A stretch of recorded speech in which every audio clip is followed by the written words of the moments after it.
Tonight, if you're taking notes, I want to speak for a few moments and then we're going to sing. How cool is it here in South Miami to have Doe leading us in worship? Can we thank God for Doe here in South Miami?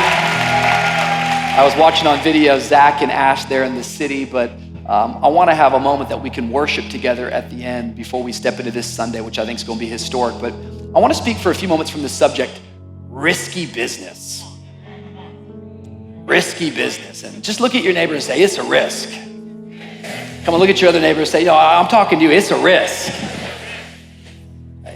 Risky business is what I want to talk about. And when we first ever started doing Heart and Souls, I used to always tell the church that it was really a time that I'm treating it like a staff meeting. Back in the day when we first began, we didn't start with a staff. And so I felt like every time I got up in front of people other than a Sunday, I was treating it like a staff meeting, that you are in an internal meeting, that hopefully this is a safe place that we can share some things that might not be fitting on Sunday mornings. Hopefully we can push a little bit harder and remind the people in this room that it was Jesus himself who said, the harvest is plentiful, but the workers are few. Therefore, pray to the Lord of the harvest that he might send out workers. From the very beginning of this thing called VOO, I've always asked God to give us workers, to give us servant leaders. Because if servant leaders will rise up, I'm telling you, the harvest is waiting. The harvest is ready. How many believe that we are on the brink of a great revival here in Miami, Florida? It's on us. You can just bring my microphone down just a little bit. It's a little bit hot here in the front. It's actually on us. And it's actually, if we can walk out of here tonight, whatever location we're in, if we can walk out of here believing that and walking in that we don't have to just pray for revival. We can decide right now to be a revival, to be a revival. When I was in college, I came across a sociological study that changed my life forever. The sociological study was done to a group of 50 people over the age of 95. And they came and they asked this select group of people over the age of 95, if you had to do life all over again, what would you do differently? And a lot of responses came in, but there was one that kind of rose to the top of the list. Now, I think I should just stop for a moment because I think this is a good question, and I think we could ask this question to like anybody in the room and anybody there in the city location. I think it's a good question. If you could do life all over again, what would you do differently? Like, that's a fun question to ask me. That's a fun question to ask Manu there in the city. That's a fun question to ask Bijan here on the front row. We could ask that question, but the reality of it is like, I'm only 37. Manu, I'm not gonna say her age. Bijan is, how old are you, Bijan? 31, wow, just so much of a future in front of you. It's not that our life isn't meaningful. It's not that our life doesn't matter, but how many know who we're asking the question to? It kind of matters, right? I mean, like, I want to know, hey, Bijan at 31, if you had to do life all over again, what would you do differently? But man, when you ask somebody who's 95 years of age that question, I don't know, I just think like there's a little bit different perspective. How many know life is all about seasons? I think this is important that we understand this. Like, we have a phrase here at VOO Church, we say, play the long game. I think it's important that you get that in your heart because so often the generation that we're living in, we so lack patience. And what we tend to do is we tend to overestimate what we should be able to do in 1 year, and we fail over and over again to underestimate what we could do in 10 years. That life actually comes to us in seasons. And I've actually always believed this. I actually think if you're in your 20s right now, it's all about learning. Just say, I'm learning. Yeah, if you're in your 20s, you're learning, right? Reading stuff, trying stuff. I think your 30s, let me just kind of let some people exhale because there's a lot of people in their 30s here in the city right now. 30s are for experimenting, bro. Like, I'm serious. I think 20s are learning, 30s are experimenting. I think 40s are for establishing. I think 50s are for dominating. And I think it's not until your 60s that you start scaling stuff, bro, that you start spreading out. You say, Rich, why do you say it that way? I just say, because I think sometimes it's a little bit easier when you start thinking about life in decades instead of days. A lot of us in this room, the reason why we're so discontent is because this month hasn't gotten better than last month. But you ought to say when you're 30, man, am I further than I was when I was 20? When you're 40, you ought to say, man, have I gotten further than I was when I was 30? Something tells me God's gonna move. We serve the God of seasons, and we're coming up on our 6-year anniversary as a church. There's a whole lot more in store for us.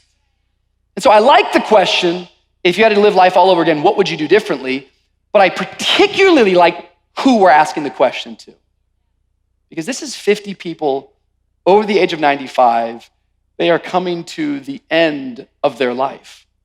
All sorts of answers came back, but the one that came to the top of the list that I like so much and I want to use it tonight is that they said if we could live life all over again, we would take more risks.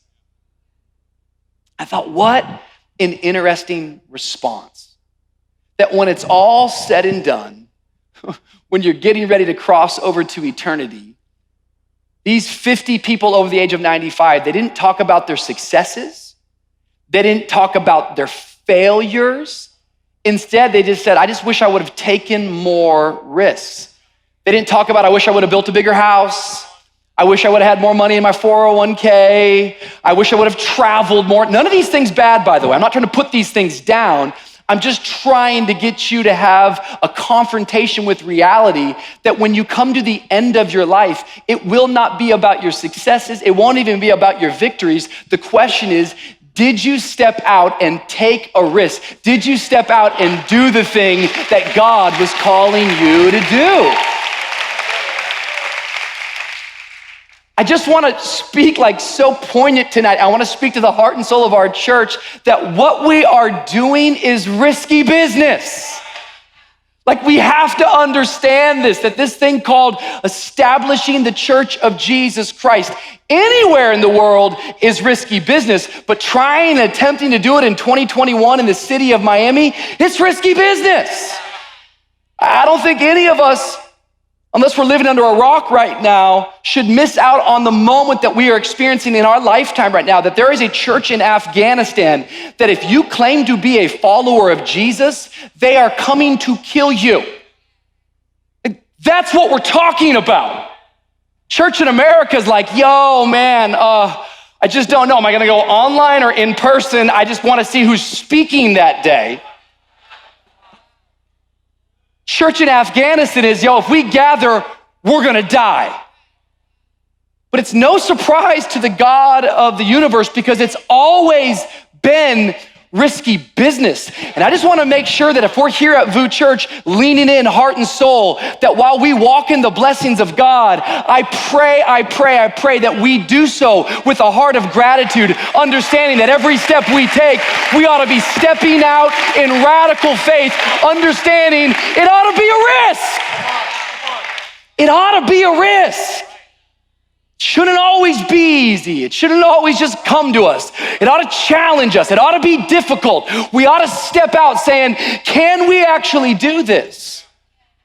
I was here on Sunday night, and those of you that, got to gather this on Sunday night, this past Sunday at 7 p.m., there was just a move of God. I mean, all day long this past Sunday, God was moving, just watching people come in the door, stories of salvation. But literally 7 p.m. after preaching 5 times, I found myself finally getting into the courtyard. I wish I could be in the courtyard every service. I hope all of you out there know that's the heart of our pastoral team. That's my heart. Just sometimes after I preach, I literally have to go lay down so I can get back up and preach again. Otherwise, I would be out there the whole time because the courtyard is just as important as the auditorium.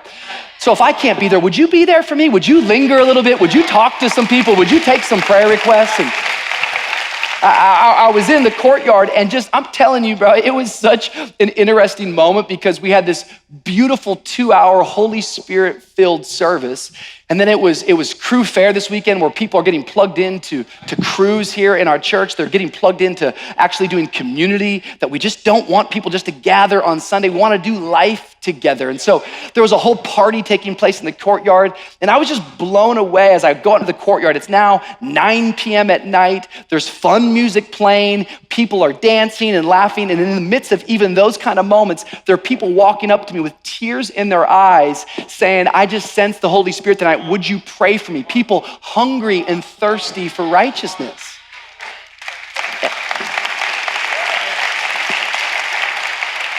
I could tell you story after story of just in the middle of the party, praying for people and people breaking down in tears. Say, Rich, why are you telling me this? I'm telling you this because I want you to understand that there is a city right now that is hungry for a life-giving church. There is a city right now that's dealing with depression and anxiety, but we have the answer. His name is Jesus Christ. And I think all that God is looking for is a group of people who would understand that this is risky business and that we would take a risk. Why?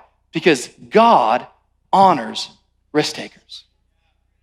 I mean, this is what our God does. God honors risk takers. In fact, I know I have to keep doing this. Part of my job as we grow is to remind people who we are and then cast vision of where we're going. As this thing grows, I want to just keep reminding you who we are, and I want to keep casting vision of where we're going. Those of you that are new to this community, this is a community that was built on risk takers. Our whole story is a story of taking a risk.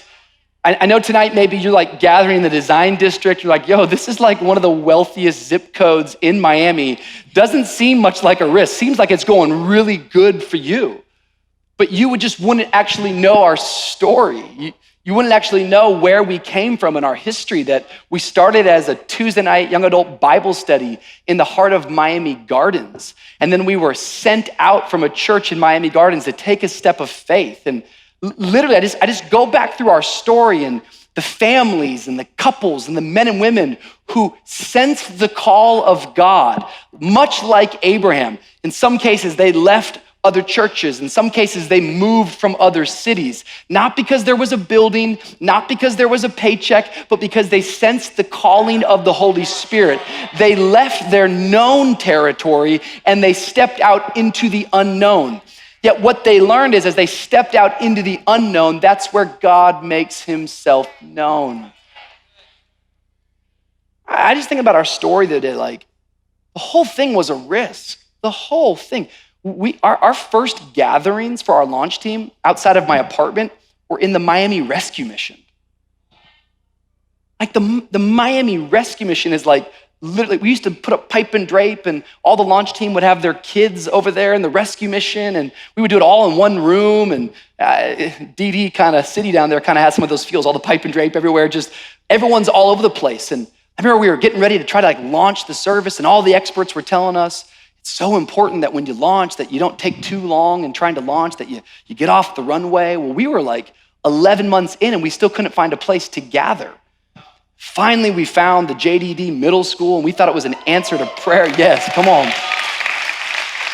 We thought it was an answer to prayer and we decided that we were gonna launch JDD with 2 services, 11 a.m. and 6 p.m. And that to you is well, yeah, cool, that's a good idea. But it wasn't a good idea to everyone around us. They all told us that's a bad idea. In fact, all the experts who were planting churches said, no, you gotta launch fast and you gotta launch with only morning services and you gotta put them back to back. The idea of coming in at 11 a.m. and 6 p.m., what that means is that people have to load in and then people are gonna have to load out really late at night and you're gonna be asking too much out of the servant leaders. You're gonna be asking too much out of the people serving. You're gonna burn them out. But man, we had a sense in our spirit that we were supposed to have a nighttime culture, that Miami's a nighttime city, and that we wanted to encounter God late into the night, and that we wanted services to go long, and we wanted people to get a glimpse of the Holy Spirit. And so we looked at each other and we said, yo, let's take a risk. Let's try this. This is crazy. And yeah, it was a stretch. Yeah, we asked people to do a whole lot.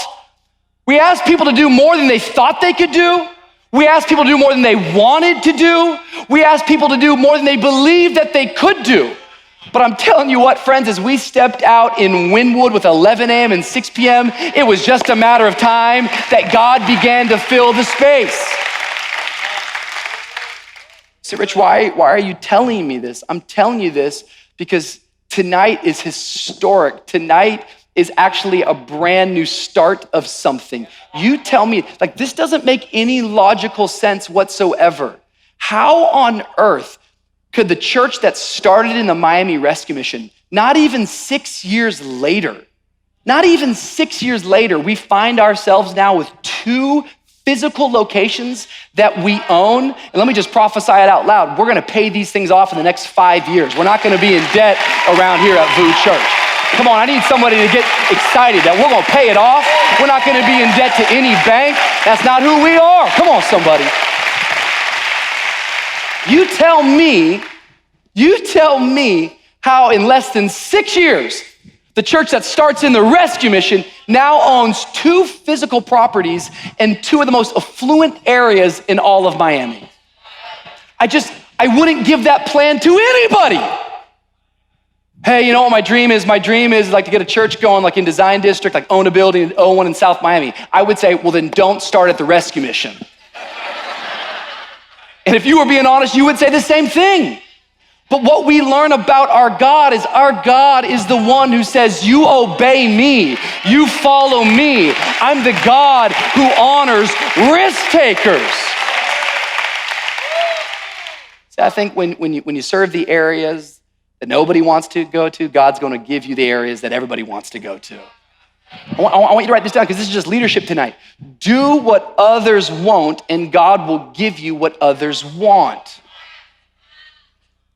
I wish I could get the whole church to understand this, but if I could just get the 800 of us tonight at Heart and Soul to believe this and understand this. See, this is not just a principle for our church. This is a principle for your business. This is a principle for the marriage you want. This is a principle for the kids that you want to raise in your house.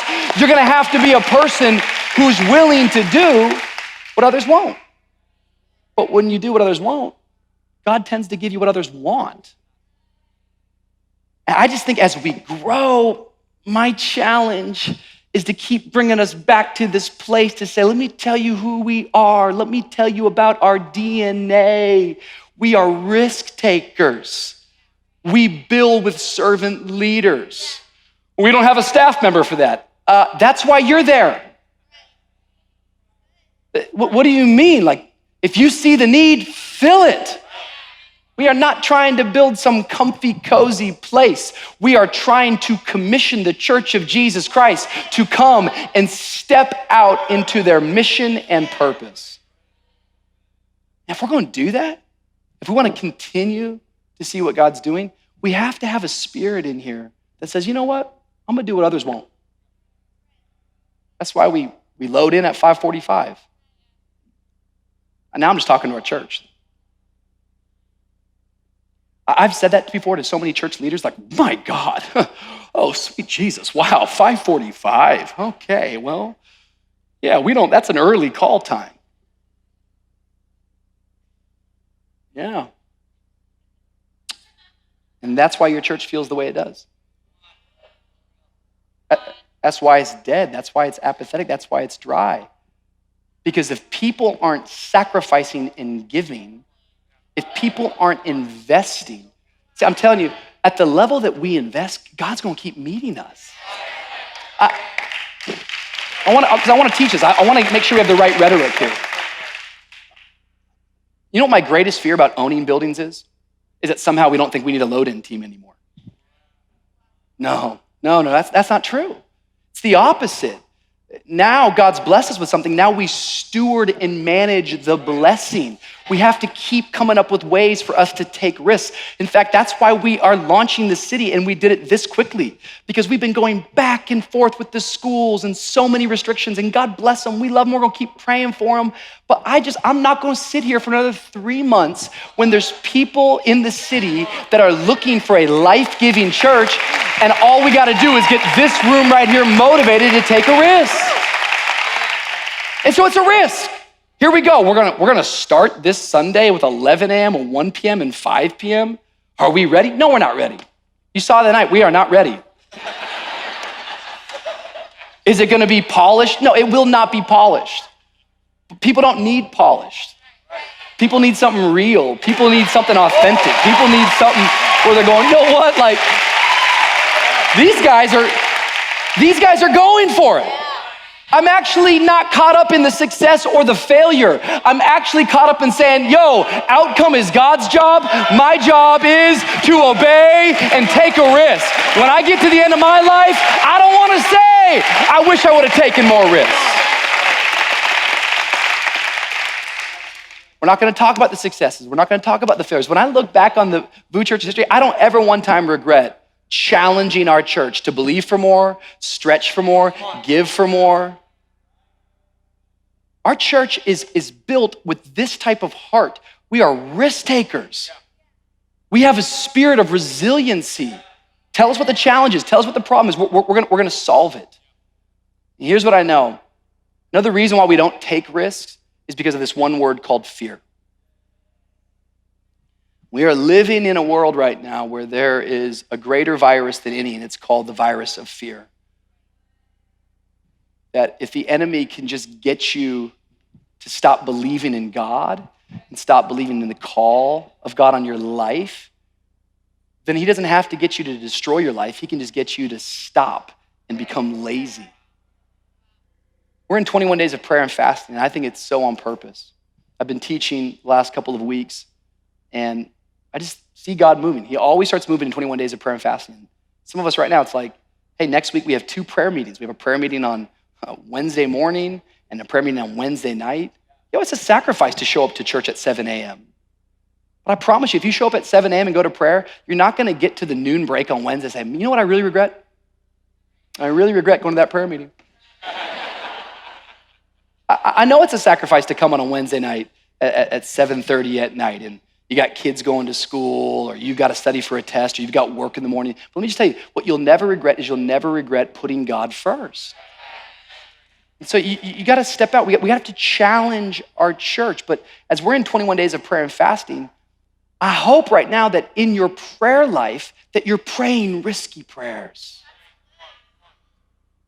Are you praying risky prayers? Because watch this. If your prayers don't scare you, they won't scare the enemy.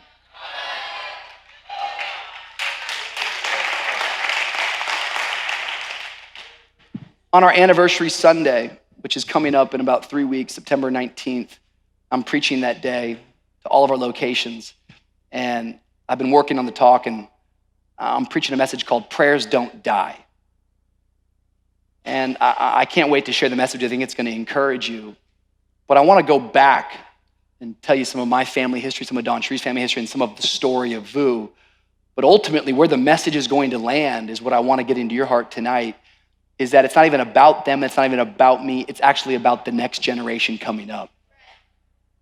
And you and I, we have to start praying risky prayers. We actually have to start realizing who we're following, that we're following Jesus, that he actually gave his life. Like, you understand that what you believe is you are following a Jewish rabbi who was falsely accused and wrongfully executed. Yet somehow we think we're gonna follow him and not face opposition or obstacles or challenges or pain. Of course we are. But it's always been the story of the church that we don't just move forward from metric to metric and success to success. We move forward oftentimes from suffering to suffering and from sacrifice to sacrifice. And this, ladies and gentlemen, is our hour. I say this every heart and soul. This is just our hour. This is one of the things that motivates me in life, that like I think about the generations in my family that went before me, and the baton of faith is being passed into my hand. And now, after all of those generations who laid their life down, I don't want to give up and go out quietly. I don't get to determine my success. I don't get to determine how much we get to do for God. All I get to determine is how much I am willing to sacrifice and lay my life down that the gospel may go forward.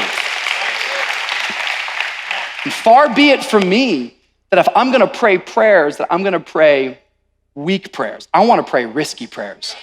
I wanna pray prayers that scare me, because if they don't scare me, they're not gonna scare the enemy. What I want us to get at both of our locations tonight is simply this, is that our children will either inherit God's promises or our fear.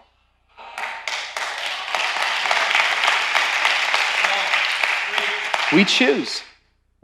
We decide. This is our church. God's doing something in our community. And he's just looking for a selfless group of people that would recognize, it's never been about me. I'm just the conduit. I'm just the one he works through. It's all about God, but he's just looking for someone who would take a risk. This is risky business. This is risky business. But from everything that I can tell, from all of my experiences as I go around this city, I see people hungry and thirsty for Jesus. And tonight, as the worship team makes their way up here, I just want to give you two risky prayers. Two risky prayers. You know, what I learned about myself, and maybe you can agree with me, is that when I was younger, I feel like I really, prayed like radical stuff. When I was younger, I'd be like, God, break me. Like, that's a risky prayer. Some of y'all, like, you better be mature to pray that prayer, God, take me. Like, no. We were laughing in staff meeting yesterday because I was giving some of this content to our staff, and some of you can remember, once again, this is just family talk with our church, but some of you can remember in January 2020, iTech and JDD, I don't know if y'all remember, but there was a song that we were all singing at the top of our lungs, and we were weeping and we were crying. The song was called Refiner. And if y'all remember that song, it says, I wanna be tried by fire, purified, take what only you desire. I remember I was standing next to Dawn Shree one day at iTech, and she goes, I'm not singing that song. She goes, this is not wise. She goes, I like the melody, I like the hook, but I'm not singing it. Because how many of y'all know 2 months later, I think God answered our prayer. Church doors closed all over the world. God, purify us. I think he is purifying his church. You gotta be careful what you pray. When I was younger, bro, I would lay at the altar and I'd pray radical stuff. God, I'll go anywhere. God, take me to Africa, I'll go. But now, I got 3 kids. I got a mortgage, I have a minivan. I'm like, Lord, maybe I'll go to one day LA, like if you really need me. What I'm saying is if we're not careful, we become adverse to risk. The older I get, the safer I want to play. I got more to lose now. I got more to lose. I don't want that mentality in our church. Well, we got buildings now. We got staff members now. We got more to lose. No. As long as I'm leading, we're taking risks. I want us to make some decisions that be like, that's ridiculous. I know. He called us to it. We're going to step out. We're going to trust. We're going to believe that this has always been risky business, and God's going to honor our risks. Two risky prayers. It was Augustine who said this. St. Augustine said, many cry to God, but not with the voice of the soul, but with the voice of the body. Only the cry of the heart, of the soul, reaches God. Talked this weekend about praying from our heart and from our soul. Let me just give you 2 risky prayers for our church. This is for the leaders of our house. I'd be careful who you give these prayers to. I want to challenge you that you're going to pray these prayers, but you got to think about this. First risky prayer. Search me, oh God. I want you to go to team conference. We want you to serve on a team. We want you to attend church. We want you to make church a habit. We want you to bring your friends. I want you to do all that stuff, but more important than any of those things, I want you to have a personal relationship with Jesus. If you haven't learned yet, men and women will fail you. If you haven't learned yet, the church, as much as I love our church, hang around it long enough, it's going to fail you at some point. It's going to offend you at some point. There's going to be a decision that you don't fully agree with, something said. I think it's kind of crazy, sometimes we just need to be more practical. You and I personally don't agree on everything. And before that offends you or freaks you out, my wife and I have been married for 15 years. We don't believe and agree on everything, but it's never once made us stop from sleeping together. Never once made us not get in the same bed together. I just think that we have to like exhale because we are living in a world right now that wants to polarize us and put us into two camps always, left and right, left and right, left and right. And community doesn't work that way. Real family doesn't work, not a healthy one. And so for all of us, my prayer is that you would know Jesus, because something at some point will fail you or will let you down, but Jesus, he never will. And so as you are in day 3 of 21 days of prayer and fasting, I want you to come to the corporate moments, but I really want you to apply this to your personal life. I want you to go on a journey that, like we always say, the power is in the participation, and it's not just in the showing up of the gathering, it's in your own unique personal journey that you are stepping in, that you're going to the IG lives, that you're coming to a prayer meeting, that you're actually asking God to invade your life. And this is the prayer that David prayed, and it's a scary one. Psalm 139, search me, O God, and know my heart. Try me and know my thoughts, and see if there be any grievous ways in me, and lead me in the way everlasting. This is a risky prayer because you're inviting God to confront that which inside of you is not of him. And guess what? All of us have things inside of us that are not of him. I love what Eugene Peterson says. This is his paraphrase. He says it this way: investigate my life, O God. Find out everything about me. Cross-examine and test me. Get a clear picture of what I'm about. See for yourself whether I've done anything wrong. Then guide me on the road to eternal life. Some of us, we need healing in this season. And the first step is to invite God in. It's amazing, as you start to invite God in, it begins to open up your eyes.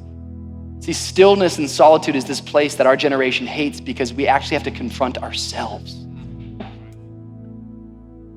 Some of us in this room, even right now, our whole life is so busy and it's so clouded. Mental health is not where it needs to be. And so many things could literally begin to be freed up, and so much health could come if you could just stop and allow the Holy Spirit to search you. I love this. I wrote this down this week. Religion is man searching for God. Christianity is God finding man. This is the difference between like what religion believes and what we believe, is that we're not, like, God's not lost. It's you and me that get lost. And all we have to do is say, Lord, search me, investigate me. But it's risky. Because what are you gonna find? What do you have to confront? This is the season in our church to do it.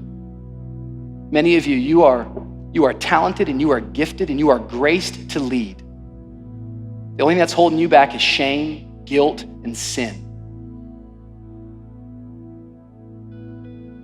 So when are you gonna confront it? You need me to give you a big list and point it out? No, I think you know. I don't think you need me to beat you down. I think you need me to build you up.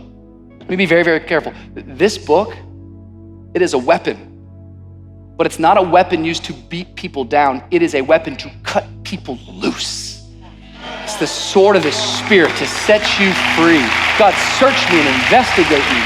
Try me and test me. It's a risky prayer, number one. This is risky business.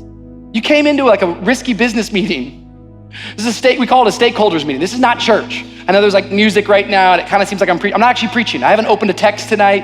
I'm sharing some thoughts. It's a meeting that's gonna get heavy here in a second. But this is risky business. Stepping out, building the church of Jesus Christ. It's gonna cost you something. It's gonna cost your family something. It's a challenge. If we want to see God do something in us and through us, it's gonna cost us something. So risky prayer number one is, search me, oh God. And then here's risky prayer number two. This is for all the people in the city, trusting that you're getting this message right now too, is simply this, is your will be done, oh God. Your will be done, oh God. I know like we've said that before, maybe you've heard it before, but you don't understand how risky that is. Because many of us, including myself, we don't understand how married we are to our desires and wants. And this prayer becomes risky because what you're doing is you're laying up your wants and your desires. I don't know, even in your mind right now, just as a leader, what are all the things that you desire? Some of them are not bad, but what if God's asking you to give that up? Would you be willing? Your time? I don't want to give up any more time. Some of us, that's where we land in it. You need to give it up though. This is a season right now where we're creating space for leaders to fill the space. Some of you, it's your talent. I don't want to give my talent over to the church. Okay. Your treasure. Some of us in this room, we love VU. We never given $1 to VU. This is, God, I actually want what you want. Look, this weekend we're looking in church at the Lord's Prayer. It's where Jesus teaches us how to pray. And this is just one little phrase, Matthew chapter 6, verse 10. Jesus says, your kingdom come and your will be done on earth as it is in heaven. He's saying, Lord, I actually exist to help bring heaven to earth. I want your will to exist on this earth. In Jesus' most trying moment, you'll remember from the Garden of Gethsemane, Luke chapter 22, what does he pray? Because this is where you see his humanity kick in, and this is what gives you and I hope. This is who we want to emulate. This is who we want to imitate. Jesus says, Father, if you're willing, remove this cup from me. So do you hear that? It's like, I don't actually want to go to the cross. Can we challenge our teams and can we challenge our crews and can we challenge the body of VU to understand that God doesn't always call us to do what we want? I know it's hard to get an amen on a Sunday with that, but that's the truth. How do I know? Because the one I'm following is like, yo, this cup of wrath, I don't want to do it. I don't want to do it. I think some of you, you don't know me well enough, and you're like, oh, Rich, you just always want to get up there, and you just always want to speak faith, and you just always in a pandemic want to try to unite people. No. Sometimes I want to tell people off. Sometimes I get up here, I don't want to be up here at all. Oh, but Lord's always just speaking to you. No. I talked to you in the courtyard. I feel like I haven't heard from the Lord. I've had that same feeling. Well, Rich, what's the difference? The only difference is years and years and years ago, I settled in my spirit that God is not calling me to simply do what I want to do. He's calling me to do what he wants me to do. I'd have given up a long time ago. I'd have quit a long time ago. It's not because I have more willpower. It's not because I have more energy. It's not because I'm an extrovert. It's not because I've got a woo personality. It's because I have a call from God, and so do you.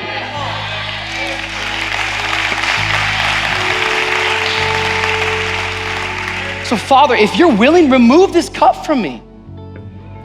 You just gotta sit in that. We just go through the Bible, so you just gotta sit in that. That's what he's saying, Coda, if you're listening to me right now. That's what he's saying, Manu. If you can hear me right now down there. There's gonna be things about launching in the city. I don't wanna go watch Pastor Rich on a video. I hear you. But maybe you going and watching on a video will make space for someone who's not that mature yet to come in and what do we wanna do? I don't want to serve with a pop sign. I feel like I did that. I hear you. There's a lot of stuff I feel like I already did that I'm still doing. I'm just trying to level with you because Jesus is going, let this cup pass from me, but nevertheless, not my will, but yours. Yours be done. What a radical, risky prayer. Because when your will is God's will, you will always have your way. We could just close and see everyone on Sunday, because that's annoying. I never get my way.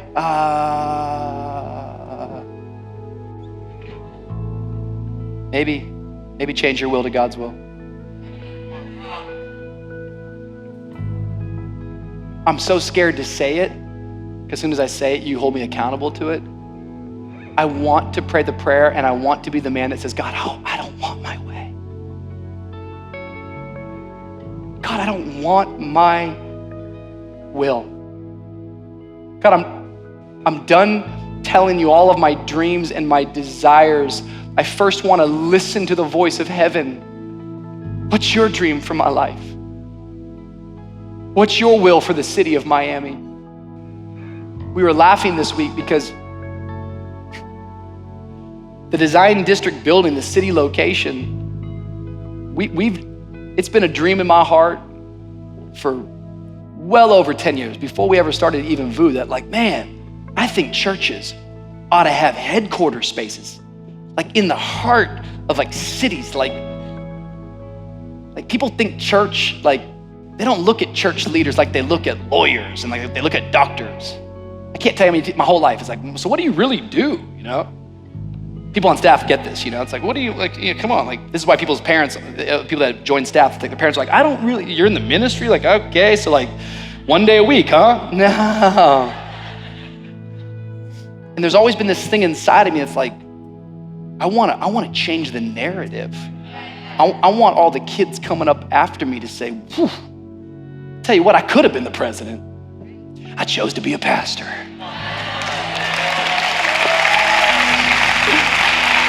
Could have been a CEO. Chose to lead the operations at my church. Could have been a rock star. Some would say I settled. I think I just picked the Lord's will, and now I'm playing keys every Sunday. And so I always had this like mental image, right? This idea, like we're gonna have an office. I don't like that word, you know I don't like that word. I like the word headquarters, because nobody's changed anything with an office. Amazon doesn't have the office, it's a headquarters. So it's always been headquarters. Headquarters, don't say the office. You eliminated this place. I don't work at an office. Do I look like an office guy to you? I have a karate gi on, no. It's a headquarters. It's a headquarters, bro. And so when the design district building came in and we had this opportunity, we knew it was a great real estate acquisition. We knew it was a long-term play no matter what for equity for our church. It was a no-brainer, but man, the vision was headquarters, headquarters, headquarters. And I'm not even saying that that's a foolish or immature desire. That very well could be the call of God and the obedience, but it's just so hilarious that I never even considered making it a church location until we faced the rejection from man. And I want you to see that God's will prevail, but it requires us to lean in, to submit. Now here tonight, we're in 2 locations, all because I didn't get my will, but God's will prevailed.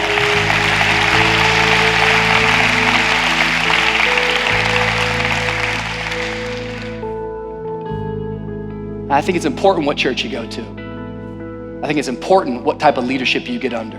I think it's important you understand what kind of blessing and anointing is on the house, because whatever is on this house is gonna fall upon your house. That's why the prophet said, because you have not taken care of the Lord's house, your house will not be taken care of. You need to know that there is a grace on this house, but the thing that it's contingent upon is not our successes, it's not our ideas, and it's not our strategies. It's about a heart and a spirit that would say, we understand this is risky business and we're willing to take a risk, because one day when our life is over and we're 95 years of age on our deathbed and they come and say, if you had to do it all over again, rather than say, I wish I would have taken more risks, we're gonna boldly declare, I left it all on the playing field for Jesus. I gave it all, I spent it all my time, all my talents, all my treasure. I left nothing on me. Come on, I wanna get to heaven empty. I wanna get to heaven laid it all on the field. I believe our best days are in front of us. Come on, if you're in agreement, right there at the city, right here, come on at SoMe, come on and lift your hands, come on and give God praise. Come on, let's lean in tonight. Come on, let's worship.